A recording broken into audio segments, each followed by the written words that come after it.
Hello everyone. In today's video we're going to be talking about Physics 252 Week 8 problem number 2.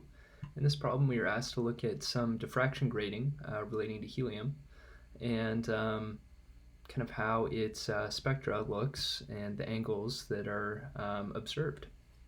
So just starting off this problem, we notice that we have our grating here, and this is our the size of the grates here. So we have, you can kind of see it here. This is going to be our grate, and the light is going to pass through here, and it's going to be diffracted.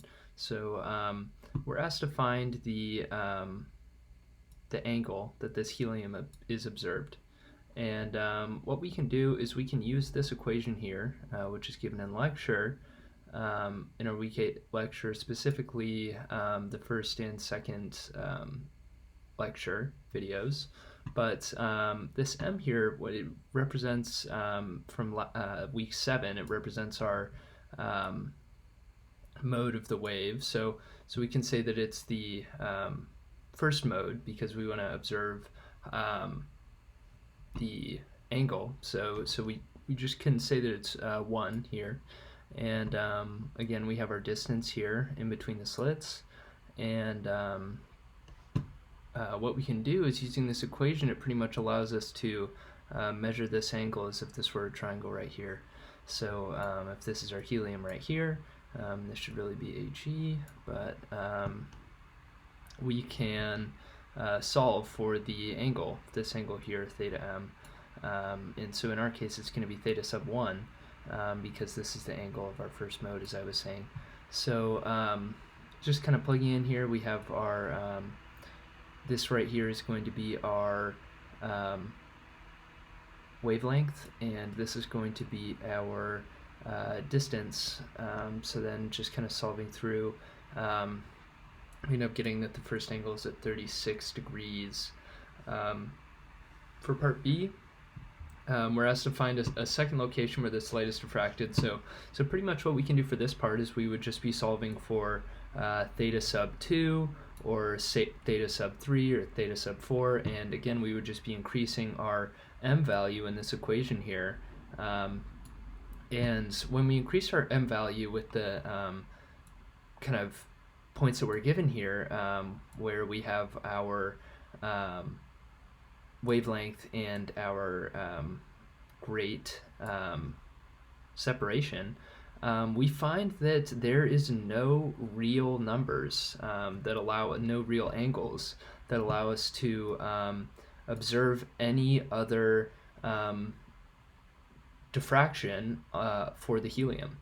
For part C, we're just asked to kind of define the difference between emission lines and absorption. The difference is that emission lines are due to like glowing hot gas that emits light, and hence it's like emitting. And then absorption is due to kind of atmospheric gas cooling this same gas, and we can kind of think of the colder atmospheric gas like absorbing the hot light. So that's kind of the main difference there. And I think it's really helpful to think of it that way. It just makes it a little bit easier to remember. But for part D,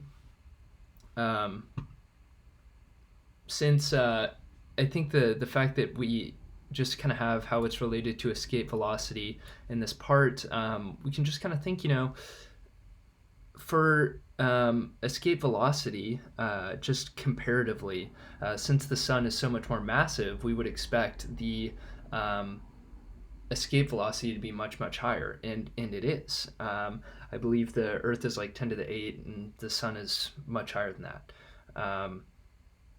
And I actually mean 10 kilometers per second.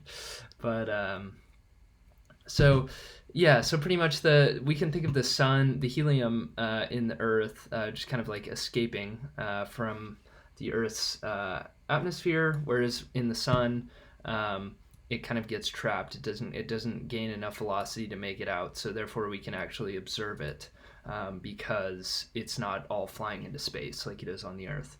So I hope you guys found this video helpful. Thank you very much for watching. Have a great week.